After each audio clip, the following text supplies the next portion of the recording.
Welcome and thank you for coming out early on a slightly damp Sydney morning. My name's Bill Napier and I'm a partner in the Banking and Projects Group here at Freehills. Freehills is delighted to host the launch by Access Economics of their collaboration with Arup on the well-known, indeed benchmark really, Access Investment Monitor, which has been going for at least 15 years. I'd like to run through today a short presentation on where we are in terms of overall investment and to set the scene for the discussion on urban transport planning. The Investment Monitor publication provides a database of private sector and government's investment projects with a construction value of more than $20 million. As Bill said, we've been keeping tabs on these projects for over 15 years. Today, firstly, I'd like to highlight where we are in terms of overall definite projects in the Australian economy, and as you'd appreciate, this is an area where there'd been a real fear that investment would nosedive in the wake of the global financial crisis. Fortunately, we haven't seen such a large drop as yet. We have seen investment come down a little, but there are encouraging signs that overall project investment will sustain a reasonably strong level and provide a sound footing for the economic recovery. It is a very significant project in the overall investment landscape. It actually, that amount, $43 billion, is more than the total spending nationwide on engineering construction projects, on private sector engineering construction projects last year. It's a very timely boost for the Australian economy. It also signifies that investment is back on the agenda in the resources sector. There's real potential for Australia to have a resources boom again in the short term, and particularly an LNG boom. We are seeing an improvement in business confidence, certainly over the past few months. We'd have to say we're not yet seeing that translate into a broad-based lift in investment intentions. We have had, through this decade, an investment boom led very much by resources, but also infrastructure, including private infrastructure, and also strong growth from commercial property investment, retail offices, and so on. But it's important to consider why we continued to grow through the financial crisis, and we do feel that it was very much stimulus-driven. In one way, we can think of, we didn't dodge the GFC bullet, we outran it by the weight of government spending through the swift interest rates cuts and the demand that we've been seeing out of China, which has really helped to support commodity prices and in turn is driven by China's own stimulus package. For some sectors, the recovery period over 2010 will actually be tougher than the GFC peak period over 2009, and I'm thinking the retail sector there in particular, where there's been a very strong boost earlier this year via the cash handouts. Retailers are now seeing some of that sales turnover dip down as that effect fades.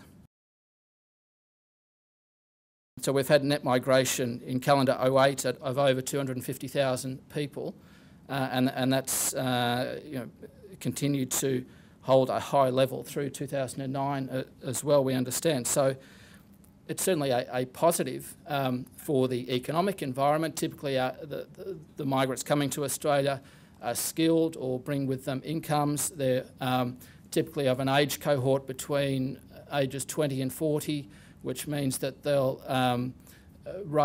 on average raise our labour force participation rate. So there's certainly strong economic positives behind having a strong migration program.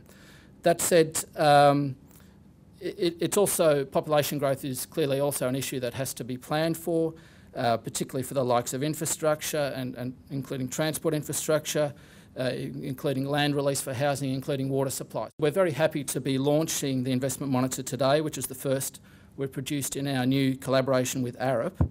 Our plan is that every issue will include a strategic analysis of a topic of importance to project investment.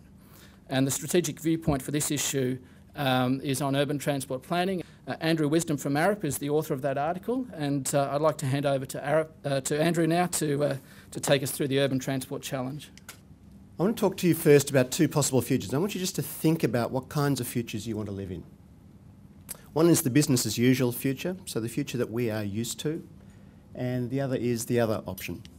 We have to choose one of them. Which one would you choose to live in? So there are plenty of examples of elements of that second alternative from both around the world and in Australia.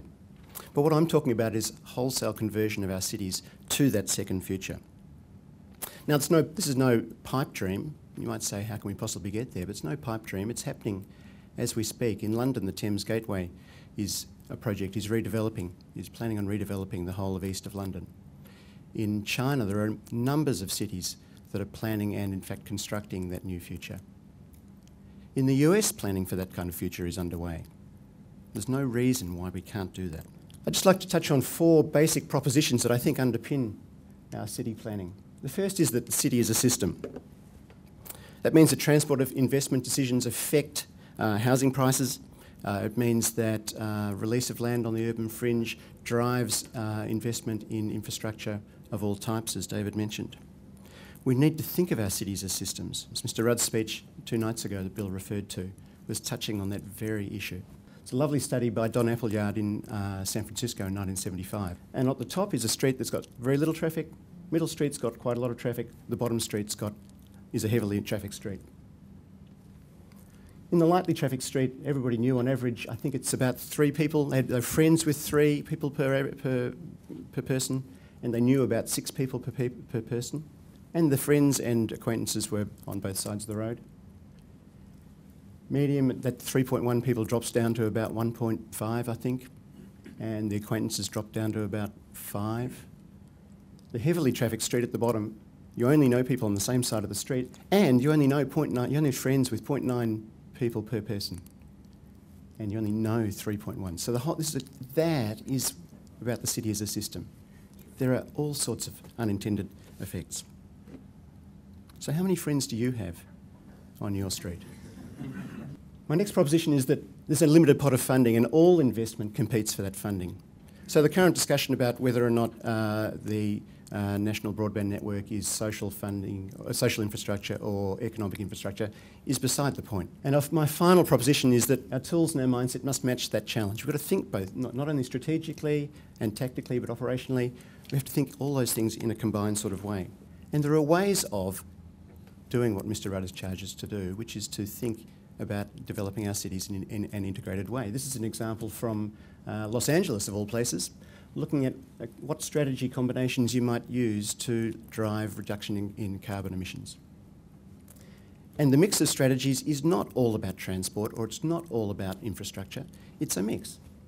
So we have building efficiencies, we have transport efficiency, we have energy and waste efficiency, we have renewable generation, all in combination driving a reduction in carbon, down to about 40% of business as usual.